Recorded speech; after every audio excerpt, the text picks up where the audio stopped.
people, and especially his new chief of staff, retired General John Kelly. You know, it's worth pointing out, Doug, as we're watching, it appears as though the police riot lines are moving a little bit there in Boston, and sometimes that's what they do, is the police come out and try to grab some of the agitators in this crowd. A lot of times they have undercover officers inside these crowds identifying exactly the people Doug was talking about. We're hearing from some of our producers on the ground, as you mentioned, that some of the original free speech, self-described conservatives that were on the stage that have now been removed, or not, they've removed themselves off the stage.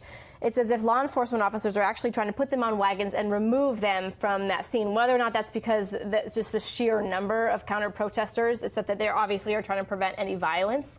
We're working to get our reporter on the phone, as you can imagine. It's fairly hard to get a signal out at this time, but that's sort of the word that we're getting. And when we spoke with Ed Davis earlier, that law enforcement was prepared to do anything possible to prevent violence, whether or not that was remove people from the scene, whether or not that was for the riot gear to come